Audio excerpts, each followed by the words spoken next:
আসসালামু আলাইকুম। আজকে আমাদের আলোচনার টপিক হচ্ছে এইচএসসি আইসিটি প্রোগ্রামের পঞ্চম অধ্যায়ের একটা বোর্ড কোশ্চেন, চট্টগ্রাম ফিশের বোর্ড কোশ্চেনটা সলভ করব। আচ্ছা, আহ, প্রথমত এখানে একটা ধারা দেওয়া আছে আমাদেরকে। আর এখানে কথা বলছে অ্যালগোরিদম তৈরি করতে, আর কথা বলছে সি ভাষায় একটা প্রোগ্রাম লিখতে। আচ্ছা, এখানে যে একটা ধারা আছে সেটা একটু লিখি এদিকে। 5, 10। আচ্ছা, এই যে একটা ধারা আছে না, এই ধারার মধ্য থেকে আমাদেরকে মান বাইর করতে হবে, ইনক্রিমেন্ট ডিক্রিমেন্ট বাইর করতে হবে। কিভাবে বাইর করতে হবে সেটা এখন আমরা দেখব। যে অ্যালগোরিদম ফ্লো চার্ট, অ্যালগোরিদম বলুক, ফ্লো চার্ট বলুক, প্রোগ্রাম বলুক, যাই বলুক, ধারা দিয়ে আমরা এই প্রথমত এর মানটা বাইর করে ফেলব। আমরা জানি যে এ সমান প্রথম পদ, এখানে প্রথম যে মানটা আছে সেটাই হচ্ছে কার মান? এর মান। তার মানে এর মান কত? 5। আর এস এর মান সবসময় কত হয়? সাধারণত 0 হয়। আচ্ছা, এটা হচ্ছে মান, দুইটা মান। এর মান হচ্ছে প্রথম মানটা, আর এস এর মান হচ্ছে কত? 0। এবার হচ্ছে ইনক্রিমেন্ট ডিক্রিমেন্ট। ইনক্রিমেন্ট ডিক্রিমেন্ট, বৃদ্ধি বা হ্রাস। আচ্ছা, এবার আমরা বৃদ্ধি বা হ্রাসে কিভাবে লিখি একটু দেখি।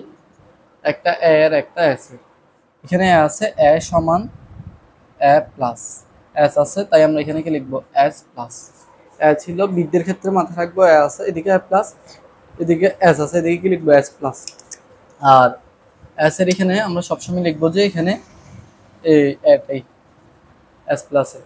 কিন্তু এরটাতে একটু ঝামেলা আছে। এর এখানে লিখতে হয় যে এখানে পার্থক্যটা, এদের মধ্যে ব্যবধান কত করে? 10 এবং 5-এর মধ্যে ব্যবধান কত? 15 এবং 10-এর মধ্যে ব্যবধান কত? ক্রমান্বয়ে এটা 5 করে বাড়তেছে। যে পার্থক্যটা আছে সেটা হচ্ছে আমার এখানে এর এখানে লিখতে হবে। এর এখানে যদিও আই বা অন্য লেটার ইউজ করা যায়, সাধারণত এটা বেশি ইউজ করে, তাই আমি এ দিয়ে লিখছি। আচ্ছা, এখানে তাহলে আমাদের সবসময় মাথায় রাখতে হবে এ এবং এস এর মানটা বাইর করতে হবে। প্রথমটা হচ্ছে এর মান, আর এস এর মান 0। আর বৃদ্ধি বা রাশিটা কিভাবে লিখতে হয়? এ সমান এ প্লাস, এস সমান এস প্লাস। এস এর এখানে সবসময় এ লিখবো, আর এর এখানে এই মানটা কোন জায়গায় পাবো?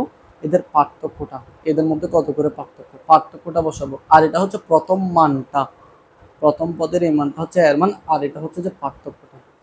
আচ্ছা, এবার হচ্ছে একটা শর্ত আছে। টোটাল 5টা জিনিস, দুইটা মান, দুইটা বৃদ্ধি হ্রাস, দুইটা বৃদ্ধি। এবার হচ্ছে শর্ত।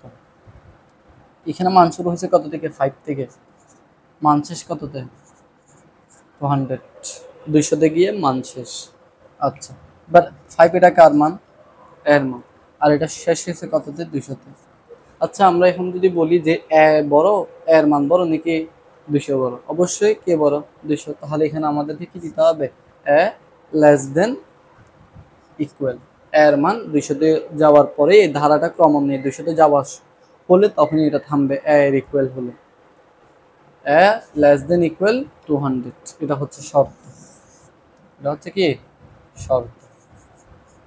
একটা হচ্ছে শর্ত, আর দুইটা এইগুলো হচ্ছে মান, এগুলো হচ্ছে বৃদ্ধি বা হ্রাস। এখানে বৃদ্ধি ছিল। এই মানটা আমাদেরকে ধারার ক্ষেত্রে, অ্যালগরিদম, ফ্লো চার্ট, প্রোগ্রাম যাই বলুক, ধারার ক্ষেত্রে এই জিনিসগুলো আমরা বাহির করে ফেলবো। বৃদ্ধি, হ্রাস, মান আর শর্ত। আশা করি ক্লিয়ার। আচ্ছা,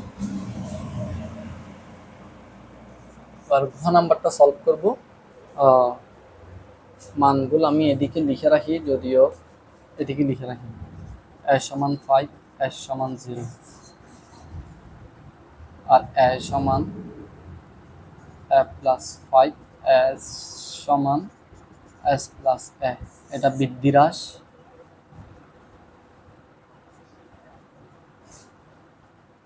আচ্ছা, এবার শর্তটা কি ছিল? লেস দেন ইকুয়াল 200, এটা হচ্ছে শর্ত। আচ্ছা, গেল। এগুলো এক পাশে করে রাখলাম লিখে। এগুলো আমাদের কাজে লাগবে, যেহেতু আমাদের কাজে লাগবে। আচ্ছা, এবার আমাদেরকে গত বছর কি করতে হয়? অ্যালগোরিদম। অ্যালগোরিদম করতে গেলে সাধারণত ফ্লো চার্টটা করতে হয়। যদি আমরা ফ্লো চার্টটা ছাড়াই আমরা ডাইরেক্ট অ্যালগোরিদমটা করব। অ্যালগোরিদম হচ্ছে ধাপ দিয়ে দিয়ে লিখতে হয়। ধাপ 1, এদিকে জায়গা হবে। ধাপ 1, আমরা কি করতেছি যে অ্যালগোরিদম। আচ্ছা, ধাপ 1। প্রথমত আমাদেরকে যদি আমি ফ্লো চার্টটা দিয়ে একটু বোঝাইলে মনে হয় বেশি ভালো হয়। ফ্লো চার্টটা ছিল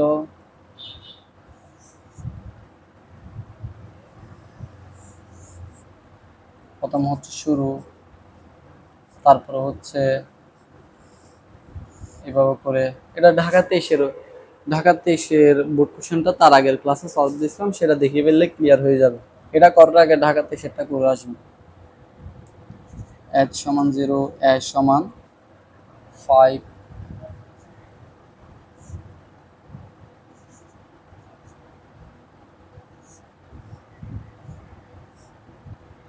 শর্তটা লিখতাম এদিকে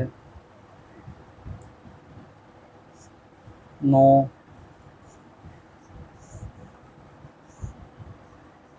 প্রিন্ট এস, আর শেষ।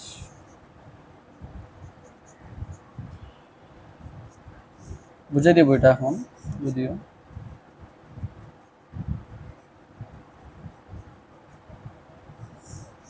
আচ্ছা, এভাবে যে ফ্লো চার্টটা কিন্তু তার আগের ক্লাসে বুঝে আসছিলাম যে ঢাকাতে এসে ফ্লো চার্ট করতে বলছিল, প্রবাহ চিত্র বা ফ্লো চার্ট, ওইটা করে আসছিলাম। এটা কিভাবে করতে হয় সেটা তার আগের ক্লাসে আলোচনা করছি। তাও একবার বলে ফেলি যে আমাকে প্রথমত ডিম্বাকৃতি সাইনটা ইউজ করে শুরু এবং শেষের জন্য আমরা শুরু করলাম। ঠিক আছে, শুরু করার পর আমাদেরকে কি লিখতে হয়, স্টেপটা একটু মাথায় রাখতে হবে।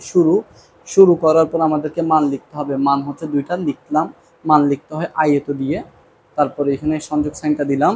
এবার এখানে শর্তটা লিখতে হবে, শুরু মান শর্ত, শুরু মান শর্ত, শুরু মান শর্ত, শর্ততে রম্বস, শর্তটা বাইর করছি। শর্ত মানে ইফ, যদি, শর্তটা লিখলাম। এই শর্তটা যদি নো হয়, নো মানে হচ্ছে আমার এটা প্রোগ্রামটা চলবে না, আমার ফলাফল অ্যাস চলে আসবে, প্রোগ্রাম শেষ হয়ে যাবে। আর যদি ইয়েস হয়, যদি কি হয়, ইয়েস হয়, ইয়েস মানে হচ্ছে আমার প্রোগ্রামটা ক্রমান্বয়ে আরো চলতেই থাকবে। আমার এদিকে মান ছিল কত, 5, এদিকে এসে দেখতেছি যে এর মান কতক্ষণ পর্যন্ত চলতে থাকবে, 200। এখানে মাত্র হয়েছে কত, 5, 5টা নিয়ে ওইদিকে আসবে, চেক করছে, এখানে 200 হয় নাই। এদিকে নিচে এসে ওই 5-এর সাথে আবার কত, 5 যোগ হয়ে কত হয়েছে, 10। এই 10টা আবার এদিকে যাবে, আবার এখানে এসে 10-এর সাথে 200 এটা মিলালাম, দেখতেছি এখনো তো অনেক বেশি, এখনো মাত্র 10 হয়েছে, আরো 200 হতে আরো অনেকক্ষণ লাগবে। আবার এটা এখানে আসবে, আবার 5 যোগ হবে, 15 হবে, আবার এখানে যাবে, এরকম ক্রমান্বয়ে চলতে থাকবে, ক্রমান্বয়ে 200 পর্যন্ত চলতে থাকবে। আচ্ছা, এত কিছু না, প্রথমত শুরু, তারপরে লিখবো মান, তারপরে সংযোগ সাইনটা দিয়ে শর্ত লিখবো। শর্তটা যদি নো হয় আমার ফলাফল এস চলে আসবে, প্রোগ্রাম শেষ হয়ে যাবে। তারপরে এটা যদি ইয়েস হয়, ইয়েস মানে হচ্ছে এটা ক্রমান্বয়ে এর মানের সাথে 5 যুক্ত হইতেই থাকবে 200 না হওয়া অবধি পর্যন্ত। আশা করি ক্লিয়ার। এটা ফ্লোচার্টটা করে ফেলছি যাতে আমার অ্যালগোরিদমটা বুঝতে খুবই সহজ হয়। এই কারণে প্রথমত আমরা অ্যালগোরিদমে লিখি, এটা 1 নাম্বার স্টেপ, 2 নাম্বার স্টেপ, এটা 3 নাম্বার স্টেপ, এটা 4 নাম্বার স্টেপ, এটা 4 নাম্বার স্টেপ, এটা 5 নাম্বার স্টেপ, এটা 6 নাম্বার স্টেপ। 1 2 3 4 5 6, কয়টা স্টেপ, 6টা। 1 2 3 4 5 6। আচ্ছা, এবার আসি, প্রথমত আমরা লিখবো যে শুরু করি, প্রোগ্রাম শুরু করি।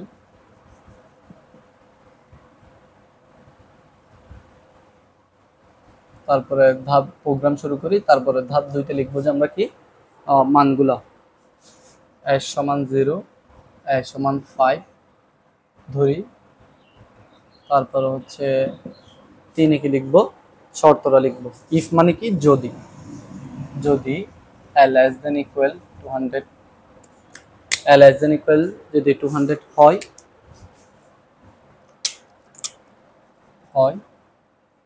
আচ্ছা এখানে একটু ঝামেলা আছে, শর্ত থেকে আমি 2 দিকে গেছি, নো হলে আমি 5 নং ধাপে গেছি, ইয়েস হলে আমি 4 নং ধাপে গেছি। তার মানে এখানে একটু 2টা ধাপে যাইতে হবে, এখানে একটু ঝামেলা আছে। যদি less than equal 200 হয়, তাহলে ড্যাশ নং ধাপে যায়, হইলে, আর অন্যথায় না, এদিকে লিখি অন্যথায় ড্যাশ নং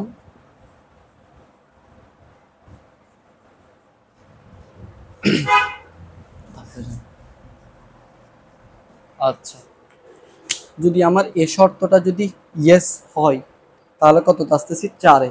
তাহলে হয় মানে ইয়েস হলে কত নাম্বার ধাপে যাব? 4 নং ধাপে। আর যদি নো অন্যথায়, নো অন্যথায় না হলে কত নাম্বার ধাপে যাচ্ছি? 5 নং ধাপে যাই। আচ্ছা, 1 শেষ, 2 শেষ, 3 শেষ, এখন 4 নাম্বার স্টেপ কোনটা? ওই ইনক্রিমেন্ট ডিক্রিমেন্ট। s সমান s প্লাস a, সমান a প্লাস 5 নির্ণয় করি। আচ্ছা, এবার 5 নাম্বার ধাপ কি? ফলাফল s ছাপাই, ছাপাই বা প্রিন্ট করি। আচ্ছা, 6 নাম্বার ধাপ হচ্ছে শেষ করি, প্রোগ্রাম শেষ করি, প্রোগ্রাম শেষ করি। আশা করি ক্লিয়ার। এখানে আরো একটা ঝামেলা আছে, যদি এখানে n লেখা থাকতো, 200 লিখে না থাকতো, তাহলে এদিকে একটা লাইন বেড়ে যেত।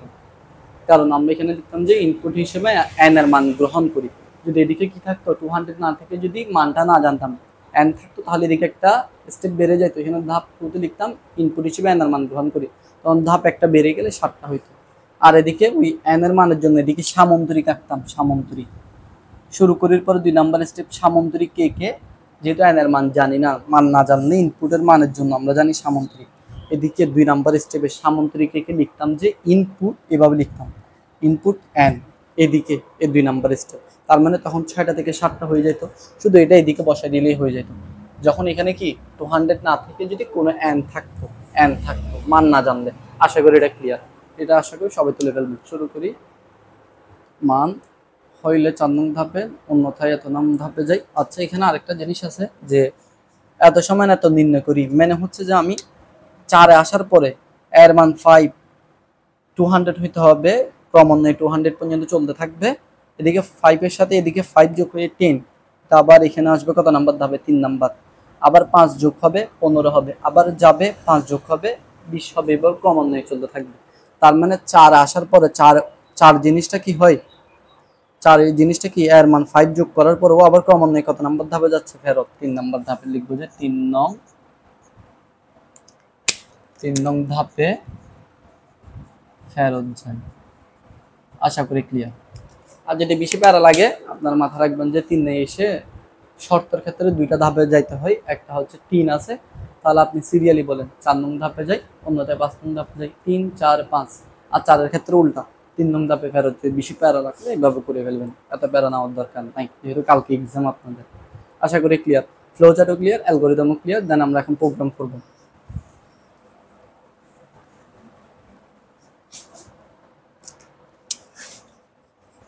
প্রোগ্রাম আমাদেরকে এখানে ধারা দেওয়া আছে, এখানে প্রোগ্রাম করতে বলছে। আমরা যে কোনো একটা লুপ দিয়ে করলে হয়, for loop, do while loop, while loop. আমরা এখানে ফর লুপ দিয়ে করব। আচ্ছা, আসি প্রথমত আমি একটু ফরম্যাটটা একটু মাথায় রাখবেন। Hash include studio dot H main, first bracket, second bracket শুরু, সেকেন্ড ব্রেকেটের দিকে শেষ।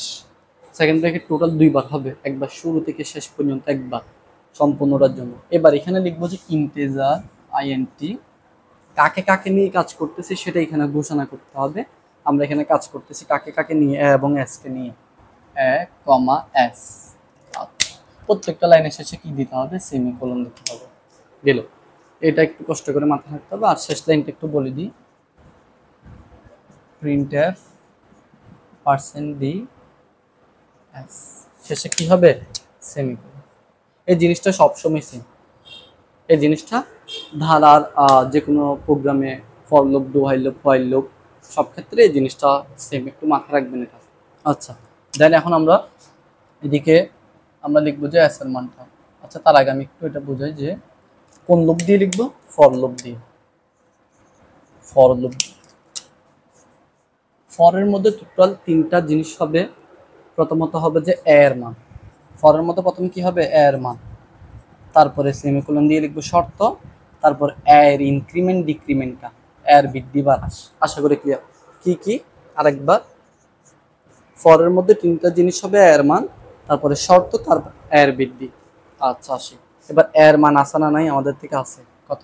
এ সমান 5, আগে থেকে বাইর করে রাখছে এ সমান 5। তারপরে কি লিখতে হয় যে এর মান লেখার পরে শর্ত, শর্ত কি আমাদের থেকে আছে, আগে বাইর করছি শর্ত আছে এ লেস দেন ইকুয়াল 200, মাঝখানে কি দিতে হবে সেমিকোলন। একটা ফরম্যাট শিখলে হচ্ছে। এবার 3 নম্বরে কি দিতে হয় এর বৃদ্ধি, এর বৃদ্ধি আছে, উত্তর হচ্ছে আমরা আগেই বাইর করে রাখছি তো এর বৃদ্ধি প্লাস ওয়ালা, এটা কমলে ক্রমান্বয়ে কমলে কিন্তু এখানে মাইনাস হইতো প্লাস 5, শেষে কিন্তু সেমিকোলন হবে না, কিন্তু সব লাইনের শেষে সেমিকোলন হবে। আশা করি ক্লিয়ার। এর মান এর বৃদ্ধি শর্ত। এবার এখানে যে এস এর মান এস এর বৃদ্ধিটা আছে এটা কোন জায়গায় লিখবো, ফরের উপরে এস এর মান, ফরের নিচে এস এর বৃদ্ধি। কি বলছি, ফরের উপরে এস এর মান, ফরের নিচে কি হবে এস এর বৃদ্ধি, এস সমান এস প্লাস এ। আশা করি ক্লিয়ার। আচ্ছা, সেকেন্ড ব্রেকেট টোটাল কতবার ইউজ করতে হবে বলছি, 2 বার। একটা হচ্ছে একেবারে শুরু থেকে শেষ পর্যন্ত, আরেকটা হচ্ছে এস এর যে স্টেটমেন্ট, এস এর যে মানটা আছে ওইখানে, এস এর যে বৃদ্ধি আছে সেখানে। আশা করি ক্লিয়ার। যে আমরা প্রথমত এতটুকু পর্যন্ত, এবং এই লাইনটা for loop, do while loop, while loop সব ক্ষেত্রে সেম। ফরের মধ্যে 3টা মান লিখতে হয়, 3টা জিনিস, এর মান, শর্ত, এর বৃদ্ধি। লিখলাম সেমিকোলন, সেমিকোলন শেষে সেমিকোলন হবে না, ফরের উপরে এস এর মান, ফরের নিচে এস এর বৃদ্ধি। আর শেষ লাইনটা হচ্ছে প্রিন্টএফ % d কমা দিয়ে এস দিয়ে শেষে সেমিকোলন। প্রত্যেকটা লাইনের শেষে কিন্তু সেমিকোলন হবে, এখানে দিই নাই সেমিকোলন, সেমিকোলন, সেমিকোলন, সেমিকোলন, এখানে কিন্তু হবে না। আশা করি ক্লিয়ার। এটা হচ্ছে আমাদের। আচ্ছা, আরেকটা জিনিস বলি, এখানে যদি 200 না থেকে n থাকতো, এদিকে একটা লাইন বেড়ে যেত, এদিকে যে আমরা একটা লাইন লিখতাম এটা হচ্ছে স্ক্যানএপ নামে একটা লাইন লিখতাম। এটা ঢাকার 23-এর বোর্ড কোশ্চেন যেটা আগে করেছি সেখানে লিখছিলাম। আশা করি সেটা দেখলেও ক্লিয়ার হয়ে যাবে এখানে n থাকলে কিভাবে করতে হয়। আশা করি ক্লিয়ার। আশা করি প্রোগ্রামটা, ফ্লো চার্টটা, অ্যালগোরিদমটা আশা করি সবারই ক্লিয়ার হয়েছে। আশা করি সবাই বুঝছেন এতটুকু। আমাদের হ্যাঁ, প্রোগ্রামও লিখে শেষ, অ্যালগোরিদমও লিখে শেষ, সেটা চট্টগ্রাম দেশের প্রশ্ন। আশা করি কালকে আপনাদের যেহেতু আইসিটি এক্সাম ভালো করে একটু দেখে যাবেন। আর লুপ থেকে পরীক্ষাতে প্রশ্ন হয়, যে কোনো প্রায় অনেক সব বোর্ডেই প্রশ্ন হয় লুপ থেকে, আপনার এই প্রোগ্রাম থেকে আর কি, ধারা দিয়ে। আশা করি এই ফরম্যাটটা ভালো করে শিখলে এবং তার আগের ক্লাসের ঢাকা 23-এরটা দেখলে আশা করি আপনারা প্রোগ্রাম থেকে আনসার করতে পারবেন। কালকে ভালো করে এক্সাম দেবেন, এটাই কামনা রেখে আজকের ক্লাসে এতটুকু। আসসালামু আলাইকুম।